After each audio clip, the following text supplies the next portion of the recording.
chaîne Nabino oyo to salara mo makasi ya kopesa bino ba information bolandaka par rapport ya ba domaine nyonso tozali wana to sala bino musala nenge bosenga biso lelo tozana esengo makasi ya koyamba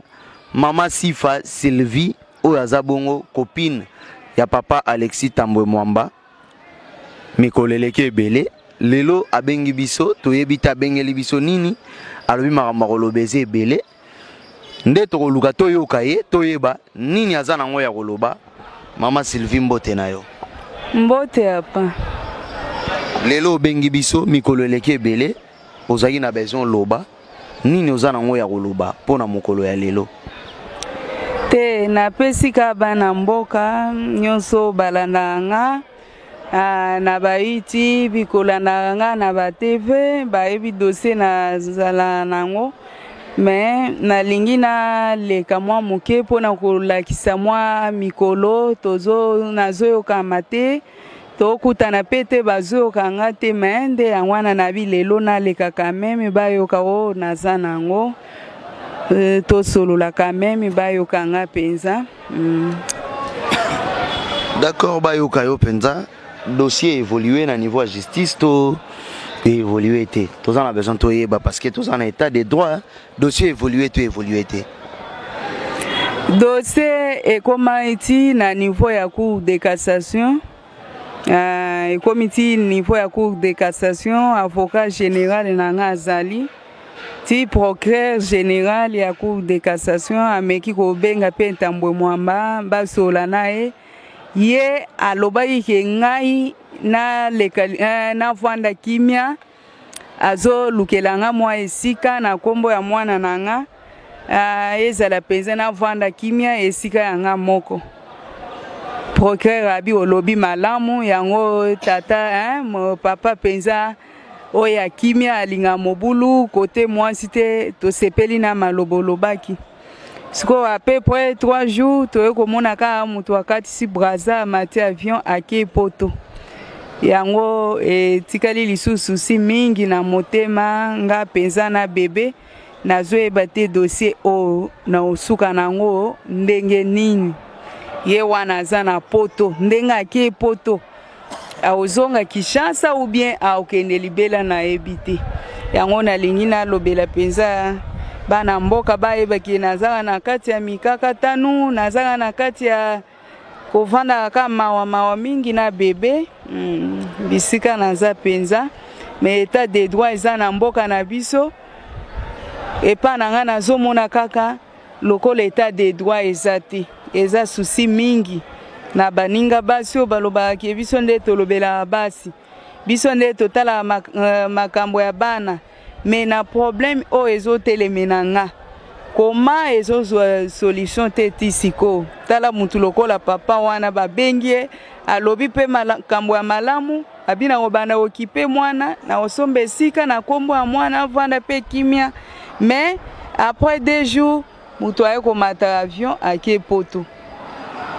yango esika to telemeni nanu yango wana na procureur pe elekeli makasi. Les procureurs, bon,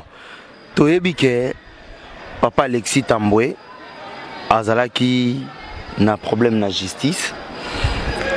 babengisa ki na justice basenga ki balongola ba humilité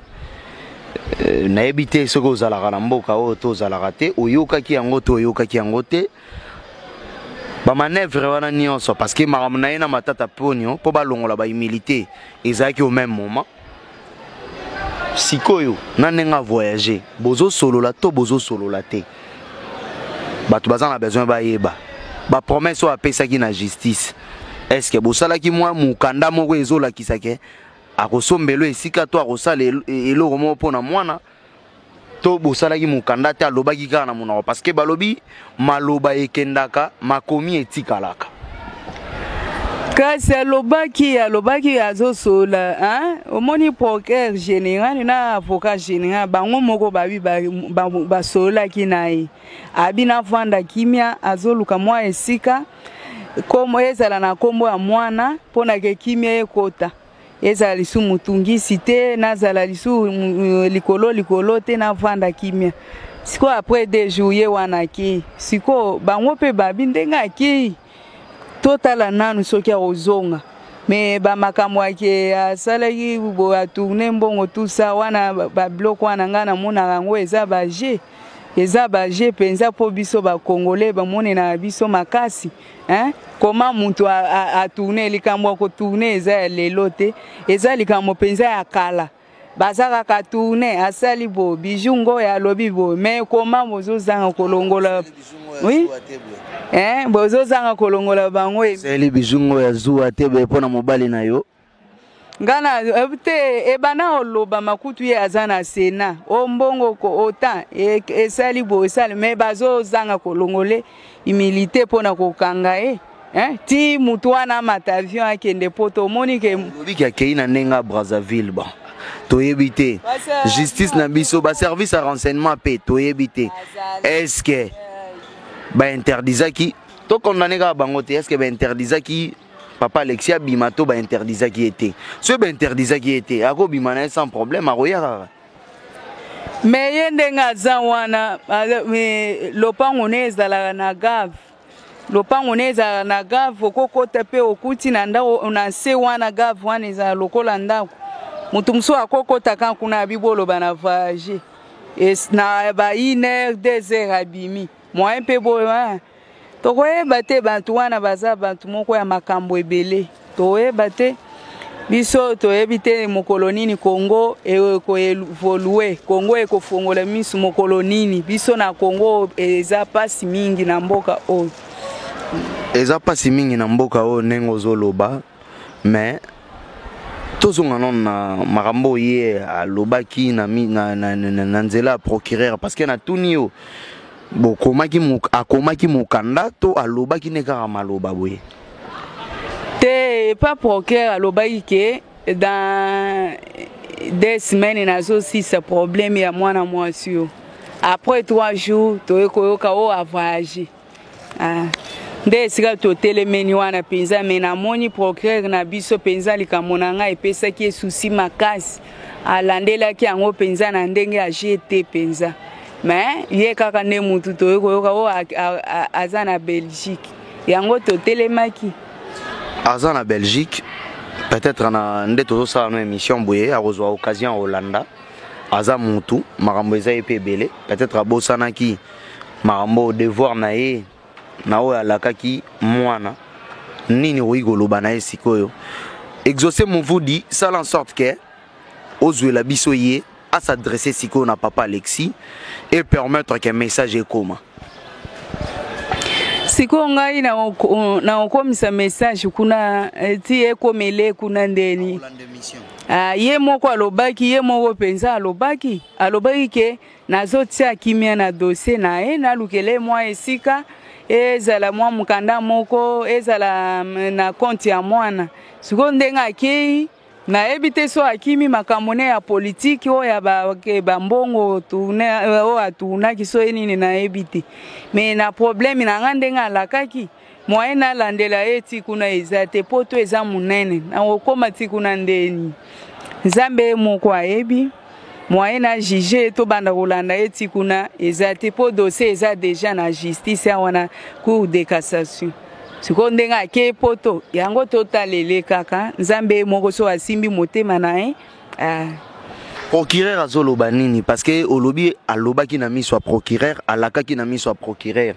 ke akoluka esika mpona mwana azotrouver solution na yo dans 2 semaines procureur azoloba nini parce que tango alobaki bozalaki kaka na procureur po bobi bosala ye mokanda te so tango ye akei boye procureur azoloba nini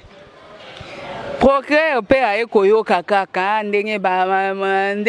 abimaki elobami pe ke Alexis Tambwe Mwamba aza lisu awa te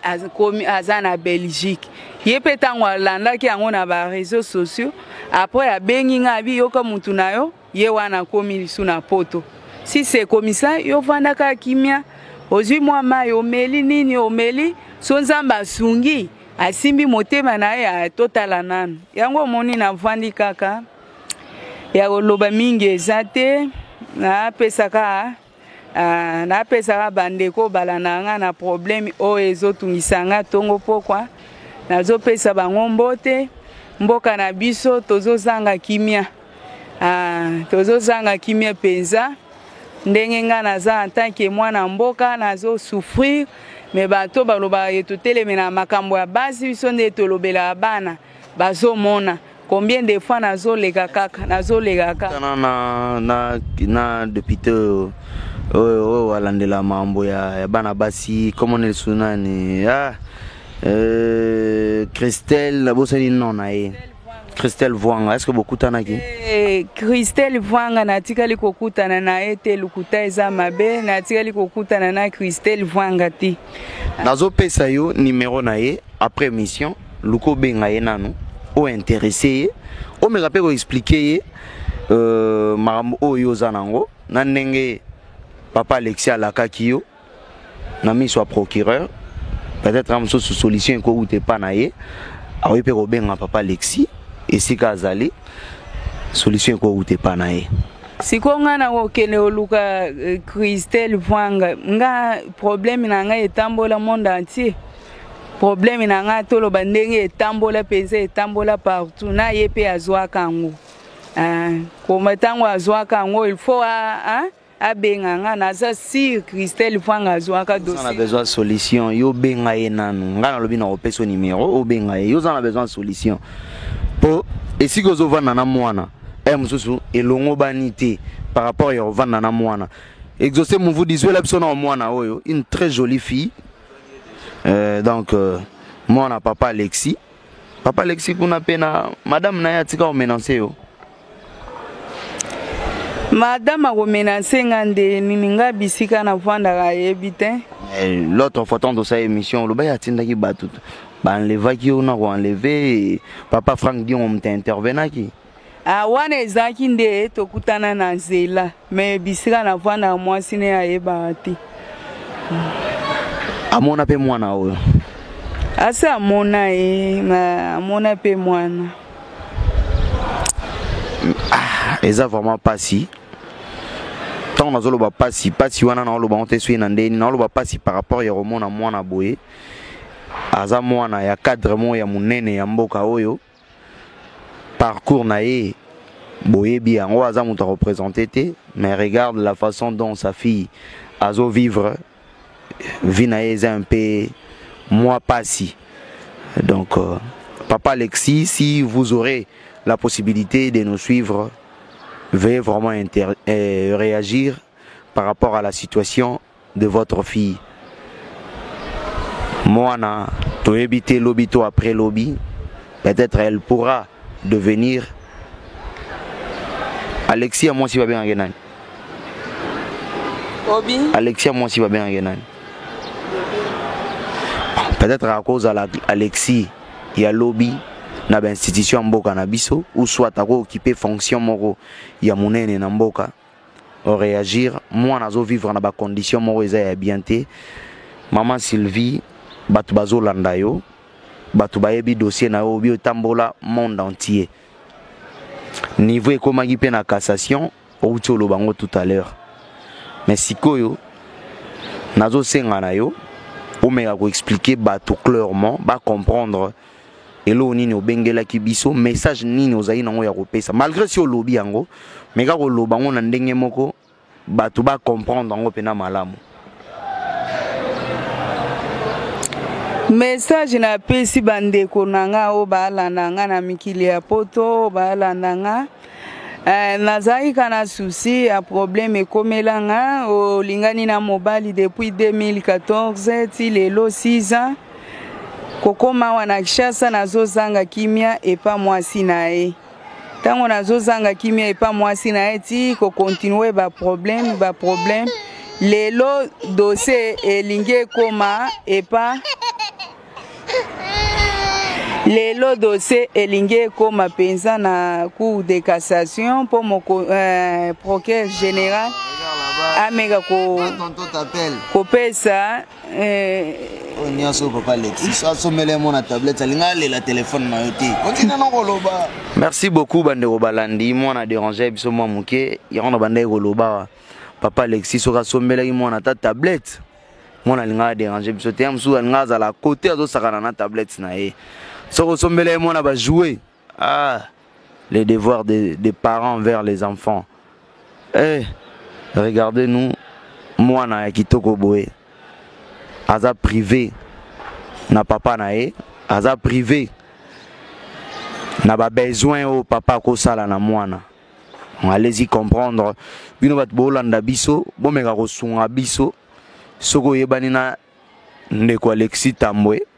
Boye biseke mwana na ye, azo vivre na ba condition mo ya malamu te, ya bien te. Biso ba tout monde na mwasi na ye na mwana na ye. Malgré sa copine na ye bon. Ce qui ex na ye, to éviter ce to benga ndeni mais eza na fruit ba bota mwana. To éviter ce qui to benga nini. Maman Sylvie, tozo kende déjà na suka. Dossier na yo justice banda to bandaki cour de cassation bazo sutuka papa Alexis azasu na mboka taza na Belgique par rapport ya marambo yo ya ba poursuite judiciaire o azanango ngala lingaki bato ba meka ko sunga bato lelo na mboka na biso e koma na ngaka maman Liv maman Denise maman Amida Chatir bango wana misatu e koma soko lobi na oleleli bango ne ba ko sunga ba ONG we sunga bato na ebite soki ezala kaka to ekufa natangeli yo bato wana misatu iyo nde opona nani okoki ko s'adresser na ye asunga yo na mwana par rapport ya ba difficulté ozolekisa micro na pesi na maboko na yo mekana nkoloba nani na ba mama wana misatu natangeli yo oponi nani et puis s'adresser na ye pona mwana ndenge ozoni okwama. Siko nga na makambo wana elekelanga makasi nga na lelela mama Denise soki na yebi pe combien de fois on a lelaka ti na lelela ye ti na kenda ti na fondation batikala koyamba nga te siko na continue kaka na lelela bango wana na komi bapesa ba exigence na bango toki na maman Liv te wana na oluka ende na oluka na sensi nini avec émission pe boye sunga batu mingi oyebi akosunga yo ozwe solution na mwana ndako ozoluka wana osunga nga ndeni ngai na te nga natiaka confiance na mutu ya mokili te nga natiaka confiance na Nzambe te ngai na raté non nga na raté liwa 3 fois na raté liwa 3 fois ya liboso zemi 8 mois ba betinga mwana bimi mobeso deuxième tour ba yo tindelanga jajija o ba uti kokotsa na prison eza yo opération ya éliminenga a raté ko éliminenga ba farde sena ba policier ba landi abwakisinga na nzela ba raté ko bomanga troisième tour moi c'est ko menacer nga ba kotsinga na prison makambo nyonso tango eleka na TV ba o tangi wana ma Denise o ma Olive o ba mona yite bazaki komona bazaki komona quand même ya s'adresser na bango tenga na komi otalela ka Nzambe awa na Congo en tout cas tozana bolingo te olena loba mingi na oloba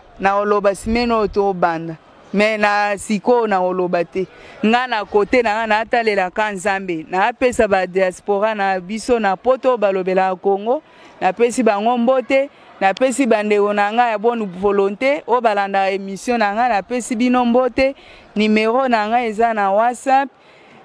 so meki ko benga nga to so la bien ezala na 081 25 70 438 081 25 70 438 so bengi to so la quand même bien na pesi bino mbote bande nyonso balandi nga na mokolo ya lelo merci. Merci wana ezalaki bongo mama Sylvie Sifa nga nalingi nazwa risque wana ya kolobelela ye parce que alobi azotalelaka Nzambe alekaki na fondation ya mama Denise bayambi ete malgré bakolela na ye malgré ba difficulté na ye bayambaki ete ti lelo bayamba ye pete nde amoni atalela neka Nzambe.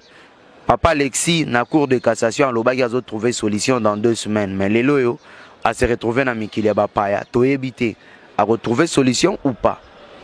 Ndeko mwasi na mwana bazoni okwama baza na eta moko ya malamu te.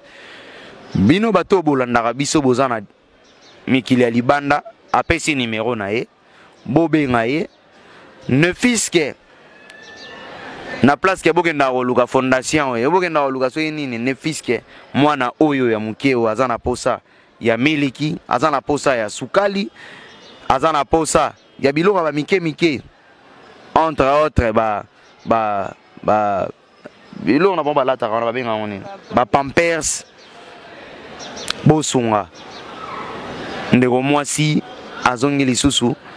pona kosala ba émission ko expliquer ba difficulté aza nango pour l'instant. J'espère bien tokomi na banda kuna bino message a été bien passé, on a été bien capté. APCP numéro nae si vous avez été touché bobenga ye personnellement po boluka boyeba nini boyi kosala pona yete mais pona mwana parce que eloko eza priorité eza mwana. Donc merci mingi bandeko balandaki biso na pesi merci na bandeko yo basala ka kenon to sa musalo Marco Masadi Motema Karolov Diadia place aux Ouami mbote na yo bon début de la semaine. Merci na madame Bella Dinganga sans oublier Patrick Elunga Mukendi le grand pétrolier de mon pays na pesi sumbote na Eradi Musena Motema Emilia Musena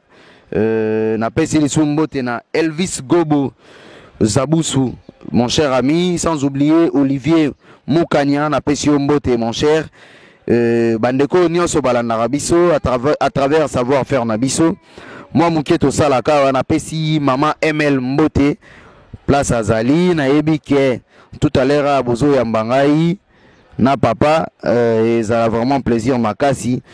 Sans oublier madame Clarisse Kalou, na Pesio Mbote, exaucer mon voudi. Nasima caméra bilili toujours nayebi ke izo komela bino na nenga malamu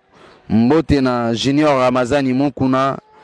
vraiment cher ami on est toujours ensemble continuons toujours à nous aider. Merci à madame Divine madame Divine initiatrice ya Liziba, merci na yo na séjour na Kinshasa par rapport à Marambosali, témoignage Ezebele, na boyi koloba mingi, na préféré mie kotika misala eloba na place nanga,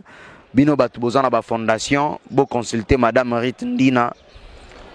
fondation na e en tout cas ezo sunga, ba orphelin, ba orpheline, ba personne vivant avec handicap, lobby, bazalaki vraiment satisfait si je peux le dire bazwa qui assistance ya Mambebele na fondation Rit Ndina donc bo consulter na ebike fondation na ye eza fondation moko oyo ezo sala mama malunga aza mwana mwasi aza liboko moko elle se bat elle réside à Paris donc on a séjourné na Kinshasa tomonaki tozalaki na ye nenga soutenir ba orphelin ba personne vivant avec handicap ba maman veuve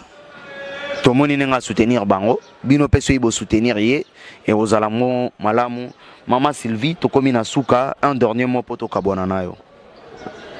na lisuna mingi ya kolobate tozala na bino mbala sima tokuta na mbala sima na mingi ya koloba te na bina bwakile bino ka boyeba ka makambo ekutana nanga procureur na biso ya parquet ya cour de cassation ameki kokota na muzindo ya likambo na nga penza me ekolekele biso ndenge mokolo likambo yango ndenge aumbi lisu ake poto eza pasi mingi me boyoka nga lisu simeno mbala nsima tokutana lisu. Merci. Merci beaucoup na batutu balandaki biso. J'espère bien message ya maman Sylvie Sifa ekomeli bino na bandako na bino.